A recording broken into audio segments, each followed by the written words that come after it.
बच्चों, आज हम अपने कोशिका चैप्टर के जीवन की मौलिक इकाई की कोशिका, जिसे कोशिका कहते हैं, कि चैप्टर के राइबोसोम को कल हमने खत्म किया था। थोड़ा सा पढ़ा के उसके आगे हम कंटिन्यू कर रहे हैं कि राइबोसोम में आगे क्या क्या पाया जाता है। तो प्रत्येक राइबोसोम दो इकाइयों से मिल करके बनी होती है। दो इकाई मिलकर बनी होती है, दो उप इकाइयां होती है, जिनमें से एक छोटी होती है और एक बड़ी इकाई होती है। ठीक, और ये दोनों इकाइयां Mg2+ आयन से जुड़ती है, मैग्नीशियम के 2 आयन से जुड़ी होती है। ठीक, प्रोटीन निर्माण के समय 4-5 राइबोसोम mRNA के ऊपर आकर के इकट्ठा हो जाते हैं। प्रोटीन निर्माण के समय 4-5 राइबोसोम्स आकर कहां पे इकट्ठा हो जाते हैं? कहां पे इकट्ठा हो जाते हैं बच्चों? mRNA पर। कहां पे इकट्ठा हो जाते हैं? mRNA पर। और जब mRNA में 4-5 राइबोसोम आकर के इकट्ठा हो जाए तो उसे हम लोग पॉलीराइबोसोम्स कहते हैं।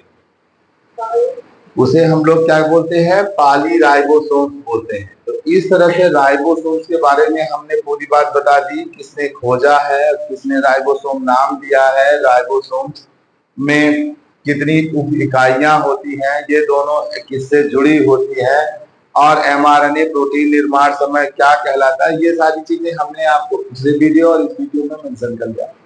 अब आता है राइबोसोम के प्रकार कितने होते हैं। राइबोसोम 2 प्रकार का होता है। एक 70S प्रकार का राइबोसोम होता है, दूसरा 80S प्रकार का राइबोसोम होता है। हम पहले स्टार्ट करते हैं 70S प्रकार के राइबोसोम। 70S प्रकार के राइबोसोम प्रोकैरियोटिक कोशिकाओं, हरित लवक और माइटोकॉन्ड्रिया आदि में पाए जाते हैं। ठीक है ना। और 70S प्रकार के राइबोसोम में जो 2 उप इकाइयां होती हैं, उनमें से एक होती है 30S और दूसरी होती है 50S। इस तरह से मिलकर के ये राइबोसोम बनता है। ये मैंने फिगर बनाया, ये 30S है, ये 50S है। इसकी चौड़ाई 210 एंगस्ट्रॉम होती है, जबकि लंबाई 290 एंगस्ट्रॉम तक होती है। अब बात आती है 80S राइबोसोम की। 80S राइबोसोम क्या है? ये केवल यूकैरियोटिक कोशिकाओं के जीवद्रव्य में पाए जाते हैं। 80S राइबोसोम्स क्या होते हैं? ये केवल यूकैरियोटिक कोशिकाओं के जीवद्रव्य में पाए जाते हैं, और इनमें भी 2 उप इकाइयां होती हैं। ये दोनों उप इकाई में एक 40S होती है और एक 60S होती है, और इनकी भी दोनों उप इकाइयां Mg2+ से ही जुड़ी होती है। अब आता है राइबोसोम के कार्य। तो राइबोसोम का संपूर्ण कार्य एक ही है, प्रोटीन निर्माण करना। पूरी बॉडी में प्रोटीन बनाने का सारा कार्य कौन करता है? राइबोसोम करता है।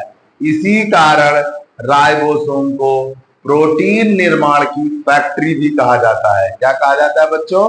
प्रोटीन निर्माण की फैक्ट्री भी कहा जाता है।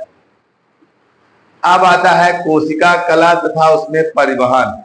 तो विसरण, परासरण, कोशिका कला में किस तरह से खनिज पदार्थों का परिवहन होता है, इसको हम लोग अगले वीडियो में आपको देंगे। धन्यवाद बच्चों।